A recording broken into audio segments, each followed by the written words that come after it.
apaan itu lagu-lagu kecapi, apaan itu cianjuran, apa itu keliningan, bikin ngantuk nih dangdut. Karena kalau saya disebut seniman, apa karya saya yang dipakai sama orang?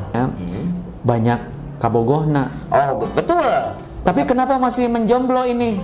Ya bukan menjomblo, cuma saya kan gonta-ganti pacar udah banyak itu. Buset. Dari sampai yang muda dan yang KTP. KTP apa ini lagi? Singkatan. Apa itu? Kolot tapi pelem. Wih, mantap. Kalau kata orang dia cantik, itu cantik. Cuman saya kan waktu itu udah punya pacar, masa mendua. Wih, mantap.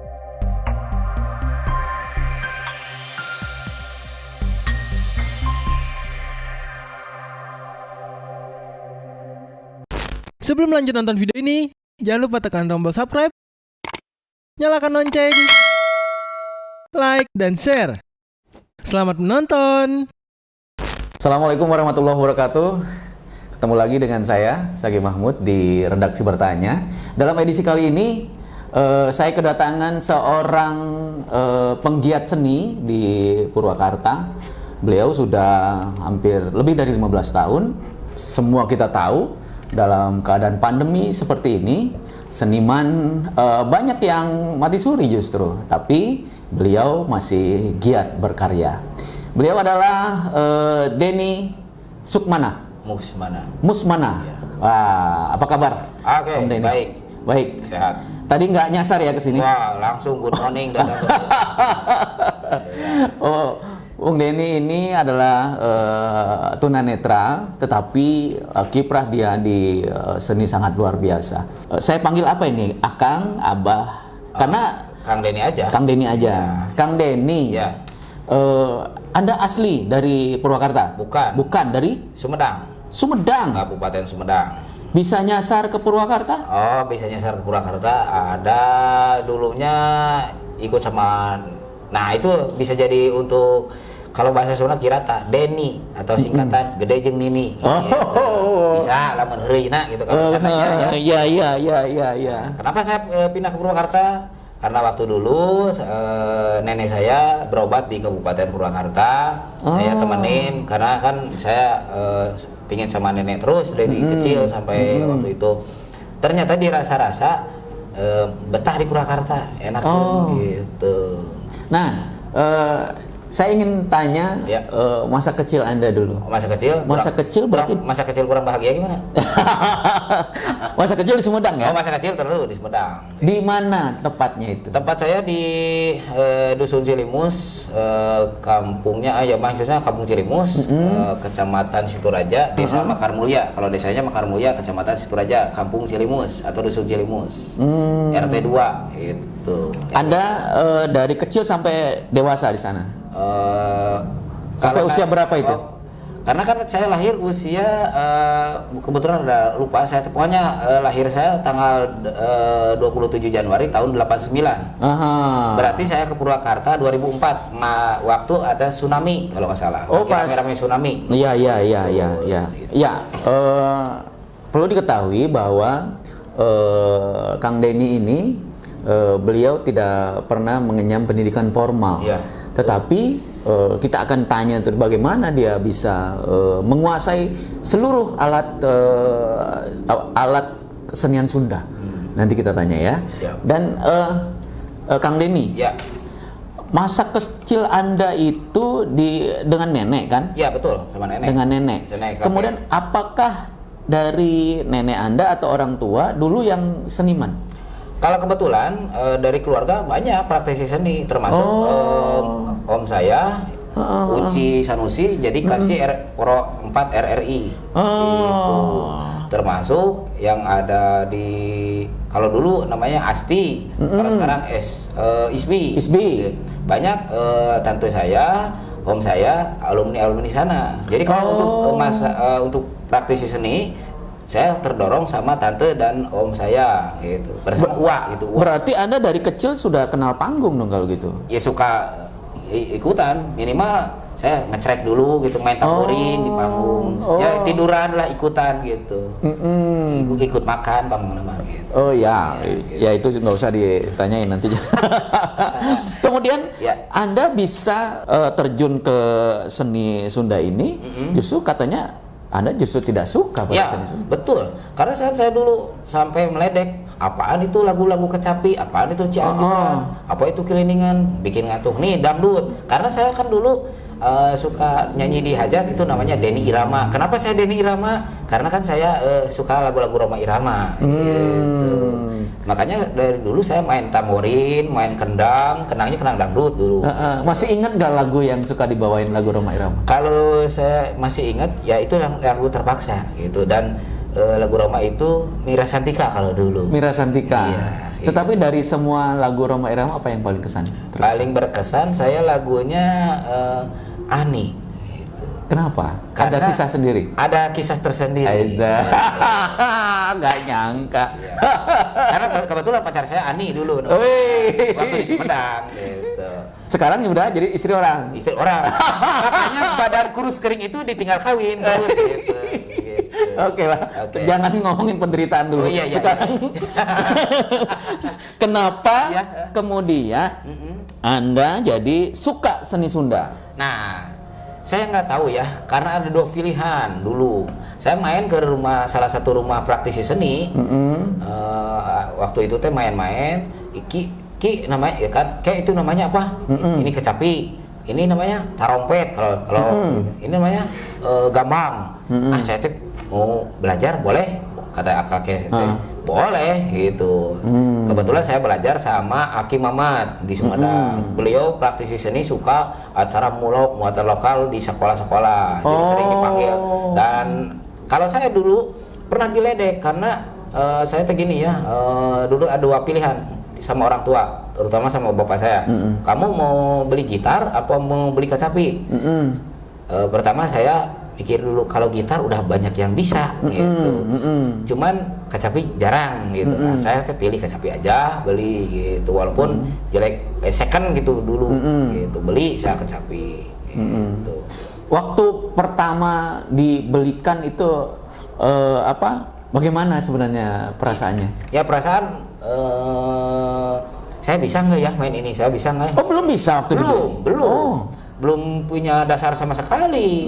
Kan tetap yang di otak saya inget dangdut aja, akor dangdut. Tapi aja. kenapa milih kecapi tidak gitar? Ya kan nggak tahu. Ya, jadi kalau untuk histori Sunda masih ada dari semenjak kecil gitu. Jadi ada histori, kata orang tua saya dulu, nenek saya dulu, kalau tiap malam saya suka bangun gitu. Bangunnya itu suka ngumpulin sendok gitu. Jadi ke bayangan saya tuh ini teh saron gitu ya, saron. Terus apa itu rantang gitu ya. Kan rantang dulu mah bukan karya sekarang. Iya. Pakai seng gitu. Aluminium. Jadi kan nyaring. Iya, nyaring bunyi. Nggak tahu surupannya itu apa setelannya. Yang penting bayangan saya bonang gitu. Terus saya terobsesi pingin jadi seorang pemain tukang kendang. Saya sampai ingat, saya sampai ngumpulin toples. Dijadiin kendang. Gitu. Kayak perkusi aja kalau sekarang mah gitu. Iya. Itu histori waktu kecil gitu. Ya mungkin kata orang tua, nih anak ini ada bakat nih. Ya lalu diprivatkan di seni Sunda gitu. Tapi waktu itu orang tua yang mendukung Anda ke seni itu siapa? Yang mendukung ke seni saya, kalau dari orang tua, dari mama, dari bapak belum, tidak ada dasar pun.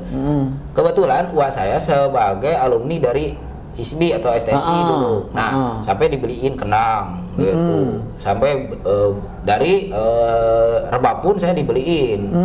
Dari Bogor gitu. Iya. Saya belajar, cuma kalau rebab prosesnya lama juga gitu. Sampai sekarang saya belum mahir gitu. Tapi bisa.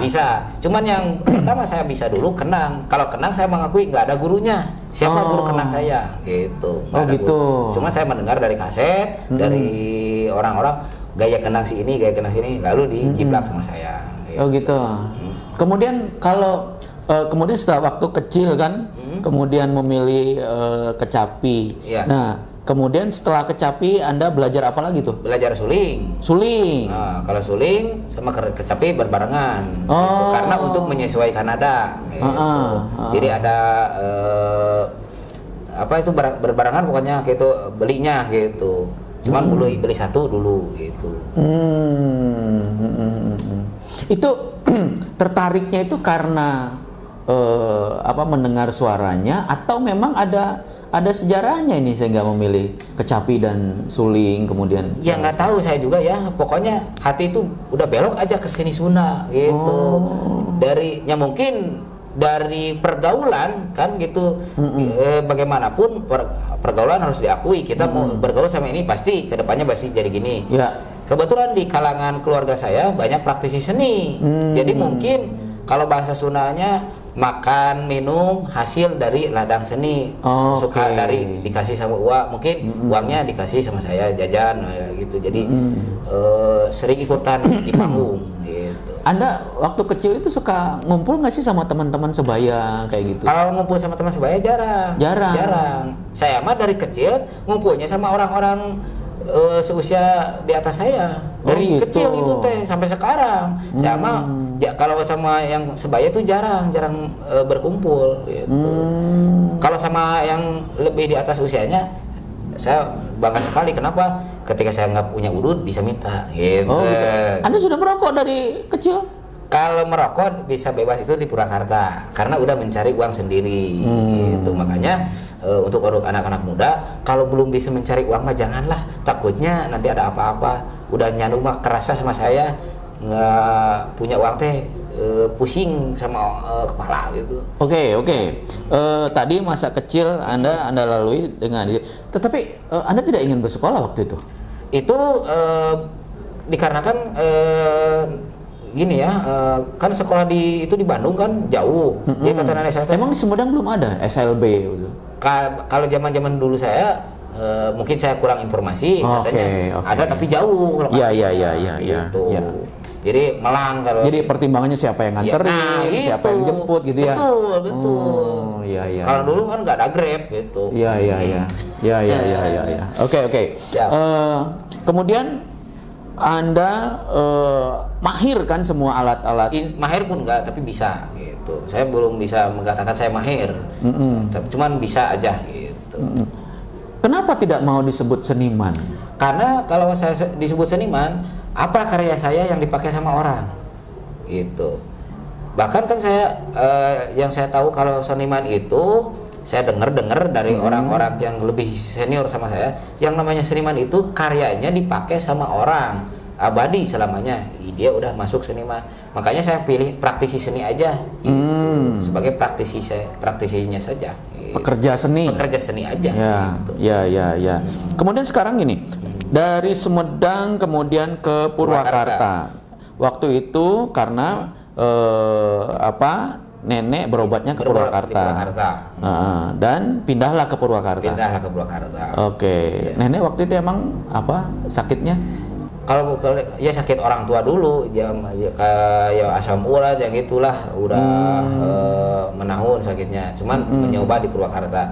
Saya rasa-rasa ini di Purwakarta enak juga gitu. Kan Purwakarta panas.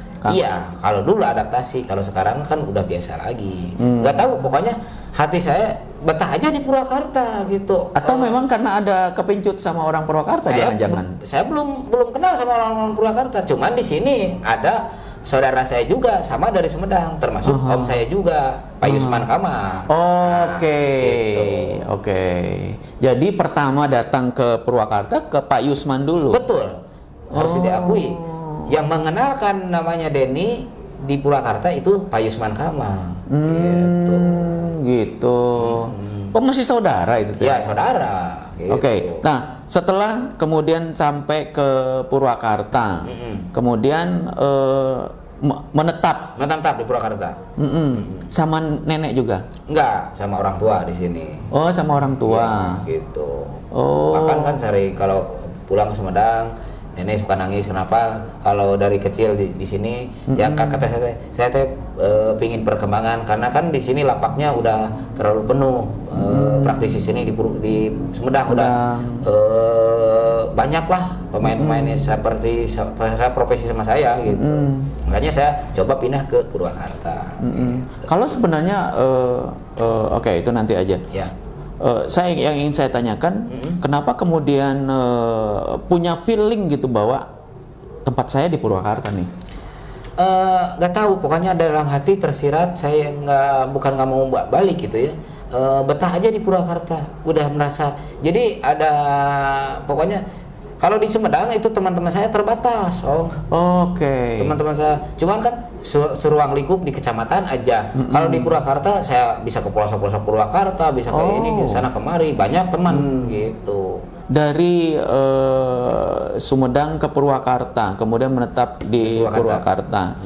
Sebenarnya gitu loh. Yeah. Sebenarnya di balik selain feeling gitu, Anda merasakan nggak bahwa ada perbedaan antara di Sumedang dan di Purwakarta? Ada. Saya lebih fokus di sini, lebih fokus di Purwakarta. Kenapa fokus? Karena kan ruang lingkup di Purwakarta dekat sama orang-orang praktisi di Purwakarta. Jadi berkat dorongan Om Yus yang di Tegenah gitunya, Pak Yusman Kamal gitu. Jadi saya dikenalkan sama praktisi-praktisi seni di Purwakarta, si A, si B, si C gitu. Bahkan saya sampai disuruh diklat atau privat suling juga. Oh, gitu. Sebentar. Ini apa audiens saya belum kenal. Pak Yusman ini seniman juga. Dulunya di Sumedang seniman. Cuman dia kan nggak tahu ya, pokoknya ya gitulah. Kalau takdir mah nggak bisa ditarget sama kita. Dia ikonnya seniman, cuman nggak tahu kenapa dia langsung bekerja di Jasa Marga. Awalnya melatih, katanya historinya melatih orang-orang Jasa Marga gitu. Ya. Gitu. Oh, dia Jasa Marga tapi praktisi seni juga. Praktisi seni juga. Oke. Gitu. Oke. Nah sekarang mah dia nggak mau sampai jadi penggarap, cuman lebih fokusnya ke manajemen saja. Jadi dia yang banyak mewarnai. Iya, betul. Oh, begitu. Gitu. Nah, Anda juga, saya dapat kabar nih, benar nggak, bahwa tidak hanya piawai di seni saja. Ya, betul. Tetapi Anda juga sebagai seorang broadcaster katanya, betul nggak? Iya, betul. Dari semenjak di Sumedang udah mengenal dunia. Oh, di Sumedang juga udah. Udah. Berbarengan itu antara bergelut di seni Sunda dan bidang broadcast gitu. Oh, awalnya langsung siaran atau bantu-bantu? Saya main dulu ke salah satu radio di Kabupaten Sumedang di Kecamatan Situraja. Nah, ini Kang Denny. Ya. Biasanya Anda kan penyiar. Ya. Penyiar itu katanya banyak kabogohna. Oh, betul. Banyak kabogohnya, banyak pulsa masuk. Betul. Itu saya rasain. Gitu. Tapi kenapa masih menjomblo ini? Ya bukan menjomblo, cuman saya kan gonta-ganti pacar udah banyak itu. Buset. Dari sampai yang muda dan yang KTP. KTP apa ini lagi? Singkatan. Apa itu? Kolot tapi pelem. Wih, mantap. Ini biar audiens biar yang lihat video ini bisa terinspirasi nih. Yeah. Nah, kalau dihitung nih, saya pengen hitung. Bobogohan, pacaran. Dari yang ini sampai yang KTP. Ya. Berapa orang? Ya, kalau ingat-ingat di histori pasti sampailah ke 15 atau 16. Itu tuh dari Sumedang sampai di Purwakarta. Yang namanya gitu. pacaran udah. Jadi saya udah mengalami pacaran sama ustadzah gini rasanya. Pacaran sama tomboy gini rasanya. Pacaran sama ABG gini. Seriusan? Serius. Makanya saya kalau pacaran sama yang mungkin dikatakan umurnya lebih atas dari saya gini rasanya gitu. Enggak, kru saya lagi jomblo nih. Biar dia terinspirasi. Ya, terinspirasinya kita kalau dulu nih Nah, kalau dulu saya kan sering dandan gitu ya, sering karena kan di broadcast itu sering banyak yang bertemu. Mana Ya. sih Kang Denny itu sering yang ketipu. Kalau di siaran kan suaranya Ya, besar, ya. badak gitu. Kalau ketemu ada juga yang kecewa. Kalau di rumah saya jadi cinta, kalau ketemunya kita jadi sahabat aja, enak gitu. Enggak. Untuk menutupi tadi kan orang pastilah, gitu kan. Iya. Pastilah kita ketika ketemu pasti kaget dia. Iya, betul. Kaget lihat sosok. Ternyata Iya. Ari suara nama juga Bima. Nah, itu ada cerita sendiri. Nah, Ada yang gimana? mencari-cari saya, sampai bawa makanan, bawa apa, bunga segala pun ya. Bawa bunga. Wih. Sampai kesenangan saya itu kalau lagi siaran, saya mah senang itu sama surabi. Bawa dia surabi gitu. Sampai Gitu. roti bakar. Wih. Ingat saya waktu dulu siaran di Cipaisan gitu ya. Di sini. Mau cari Kang Denny, padahal saya itu ada di depan di persimpangan. Oh, Kang Denny udah pulang. Kapan untuk kesini? Ya paling sebentar lagi. Mau apa? Mau titip ini? Ya, coba saya telepon dulu ya. Saya langsung telepon, api-api nelpon gitu ya. Ya Kang Den, ini ada ini. Oh, Mbak katanya suruh dititipin aja sama saya. Ya gitu. Karena saya tadinya kalau di on air itu suaranya bagus. Oh, katanya kok ini udah tua jadi mulai lagi saya. Ya udah makanannya aja sama saya sikat gitu. Itu seninya penyiar, Nggak. diakui gitu. Perempuannya cantik nggak kira-kira? Ya, kalau kata orang dia cantik. Itu cantik. Cuman saya kan waktu itu udah punya pacar, masa mendua. Wih, mantap. Bayu kalah. Kalau saya mah kalau udah satu perempuan ya satu, nggak bisa pindah ke lain hati. Isa. Gitu. Modus itu mah. Satu untuk Senin mah. Kru saya kalah dia langsung.